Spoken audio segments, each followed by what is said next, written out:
Hello friends.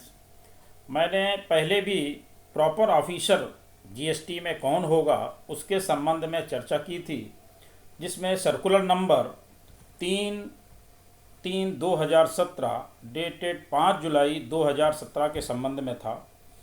उसका मैंने proper officer part first के रूप में उसको लिया था और उससे रिलेटेड चीज़ें आपको बताई थी कि कौन से सेक्शन के अंतर्गत कौन सा अधिकारी प्रॉपर ऑफिसर कहलाएगा, किसको नोटिस इशू करने का और ऑर्डर पास करने का अधिकार होगा। उसी से संबंधित एक सर्कुलर 31 मई 2018 का है। 31/5/2018 का सर्कुलर नंबर 31/5/2018 डेटेड 9 फरवरी 2018, जिसमें प्रॉपर ऑफिसर सेक्शन 73 एंड 74 के बारे में बताया गया है कि उसके लिए प्रॉपर ऑफिसर कौन होगा। तो उससे संबंधित आज हम लोग चर्चा करेंगे। उससे पहले एक छोटी सी रिक्वेस्ट कि अगर आपने अभी तक हमारा चैनल सब्सक्राइब नहीं किया है तो कृपया सब्सक्राइब करें और बेल आइकन अवश्य प्रेस करें, जिससे हमारे अपलोड होने वाले वीडियो आपको जल्दी से जल्दी मिल सकें। पसंद आए तो लाइक करें और अपने फ्रेंड्स में शेयर भी करें। तो आइए देखते हैं proper officer under section 73 and 74 of the Central Goods and Service Tax Act 2017 and under the Integrated Goods and Service Tax Act 2017। तो इसमें ये बताया गया है कि सेक्शन 73 और 74 में कौन प्रॉपर ऑफिसर होगा। इसके लास्ट में इनकी मॉनेटरी लिमिट्स के बारे में भी बताया गया है कि किस अधिकारी की कितनी मॉनेटरी लिमिट होगी, कितने टर्नओवर के केस वो देख सकता है या कितना टैक्स इन्वॉल्व है, उसके अकॉर्डिंग वो नोटिस दे सकता है। तो मेरा आपसे रिक्वेस्ट है कि इस वीडियो को अंत तक देखें, जिससे आपको प्रॉपर ऑफिसर साथ ही साथ उससे रिलेटेड जो मॉनेटरी लिमिट्स है उसके बारे में भी जानकारी मिल सके। तो आइए देखते हैं the board wide circular number 1/1/2017 GST dated 26 June 2017 assigned proper officer for a provisions relating to registration and composition levy under the Central Goods and Service Tax Act 2017। तो जो सर्कुलर नंबर 1/1/2017 था 26 जून 2017 का, उसमें इन्होंने रजिस्ट्रेशन और composition levy से संबंधित proper officer के बारे में बताया था। Hereinafter refer to as the CGST act and the rules made thereunder. Further vide circular number 3/3/2017 GST dated 5 July 2017। इस रिलेटेड सर्कुलर से संबंधित मैं वीडियो डिटेल में पहले अपलोड कर चुका हूं, उसको आप देख सकते हैं प्रॉपर ऑफिसर पार्ट 1 में। The proper officers for provisions other than registration and composition under the CGST act were assigned in the later circular. The deputy or assigned assistant commissioner of central tax was assigned as the proper officer under subsection 1, 2, 3, 5, 6, 7, 9 and 10 of section 74, while the superintendent of central tax was assigned as the proper officer under subsection 1, 2, 3, 5, 6, 7, 9 and 10 of section 73 of the CGST Act। तो CGST act के section 73 के ये sub section हैं, 74 के ये sub section हैं, जिसमें ये पावर्स दी गई है। इससे रिलेटेड पावर्स में ही वो नोटिस दे सकता है। नेक्स्ट बात करते हैं। It has how been decided by the board the superintendents of the central tax shall also be empowered to issue so called notices and orders under section 74 of the CGST Act। Accordingly, the following entry is hereby being added to the item at serial number 4 of the table on page number 3 of circular number 3/2017 GST dated 5th July 2017 namely। तो जो 3/3/2017 circular number 3/3/2017 था, जो 5 जुलाई से related था, उसके संबंध में कि ये एंट्री वहाँ पर ऐड कर दी जाएगी।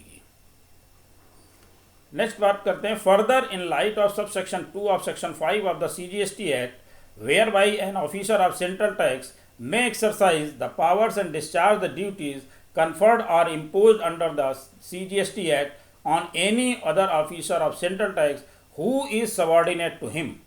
The following entry is hereby removed from the table on page number 2 of circular number 33/2017 GST dated 5 July 2017. तो इनका कहने का मतलब ये है कि अगर किसी प्रॉपर ऑफिसर ने पास कर दिया है तो उसका सबॉर्डिनेट अधिकारी उससे संबंधित नोटिस पास नहीं कर पाएगा। उसके लिए हमें देखना होगा CGST का सेक्शन 5 का सबसेक्शन 2। अब देखते हैं designation of the officer deputy और assistant commissioner of central tax. इनको किस सेक्शन में क्या पावर मिली हुई है? डिप्टी कमिश्नर और असिस्टेंट कमिश्नर। ये है sub section 1, 2, 3, 5, 6, 7, 9 and 10 of section 74. In other words, all officers up to the rank of additional/joint commissioner of central tax are assigned as the proper officer for issuance of so-called notices and orders under subsection 1, 2, 3, 5, 6, 7, 9 and 10 of section 73 and 74 of the CGST Act. Further, they are so assigned under the Integrated Goods and Service Tax Act 2017, hereinafter referred to as the IGST Act, as well as per section 3 read with section 20 of the said act.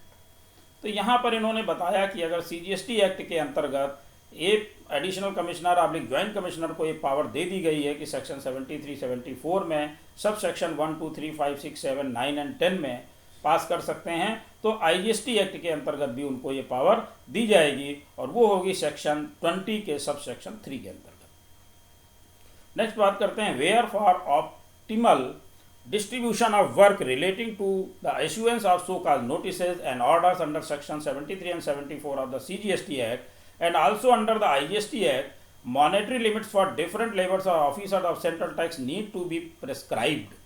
तो यहाँ पर 73 और 74 के लिए monetary limits क्या होगी उसके संबंध में बात कर रहे हैं। Therefore, in pursuance of clause 91 of section 2 of the CGST Act, read with section 20 of the IGST Act, the board hereby assigns the officers mentioned in column 2 of the table below the function as the proper officer in relation to issue of so-called notices and orders under section 73 and 74 of the CGST Act and section 20 of the IGST Act, read with section 73 and 74 of the CGST Act up to the monetary limits as mentioned in column 3, 4 and 5 respectively of the table below.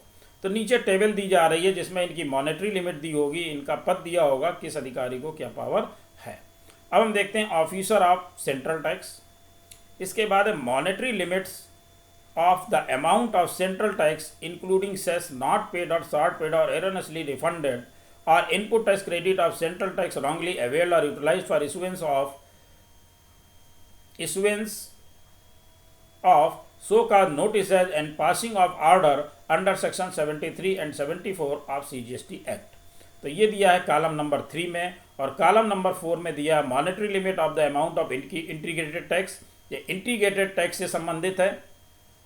और इसके बाद column number 5 में दिया गया है monetary limits the amount of central tax and integrated tax. तो बाकी सब सेम है कॉलम में। तो मैं आगे चलता हूँ सीरियल नंबर 2 में, सीरियल नंबर 1 में और column number 2 superintendent of central tax. जो सेंट्रल टैक्स का सुपरिटेंडेंट होगा वो उसकी पावर कितनी होगी? Not exceeding ₹10 lakh.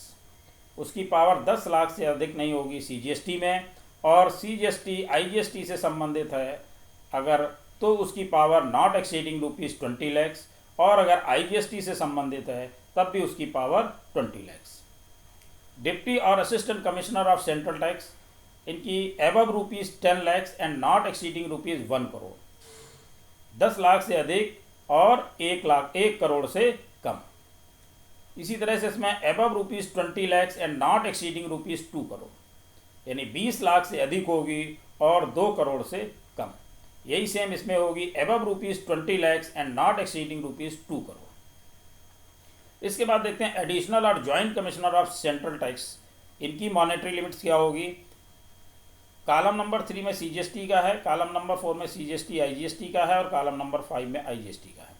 तो above ₹1 crore without any limit, यानी एडिशनल और ज्वाइंट कमिश्नर की जो पावर होगी वो 1 करोड़ से अधिक होगी और उससे अधिक की कोई मॉनेटरी लिमिट नहीं है।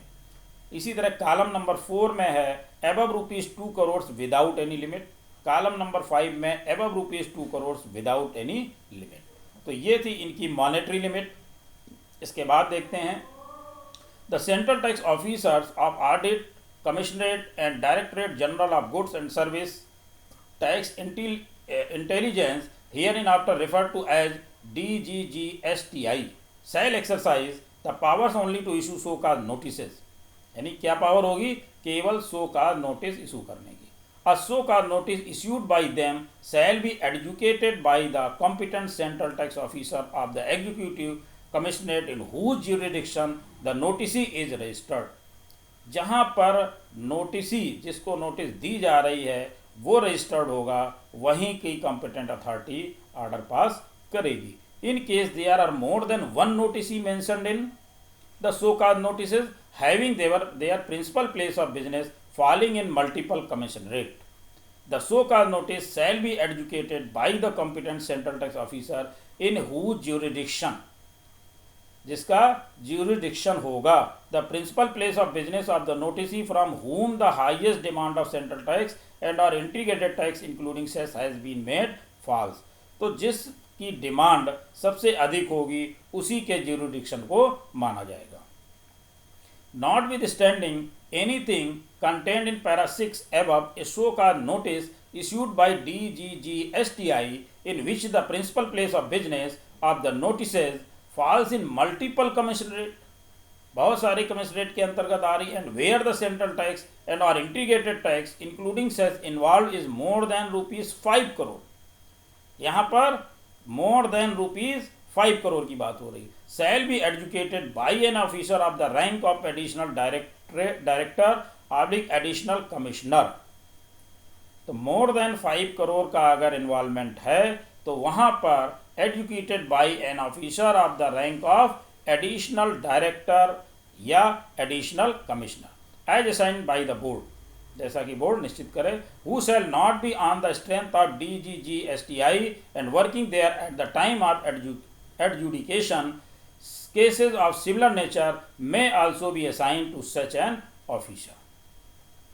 नेक्स्ट है, in case so called notices have been issued on similar issues to a notices and made answerable to different levels of adjudicating authorities within a commissionerate। कई एडजुकेटिंग अथॉरिटी के पास उसकी notices हैं जिसका उत्तर उसे देना है। Such so called notices should be adjudicated by the adjudicating authority competent to decide the case involving the highest amount of central tax and or integrated tax including cess।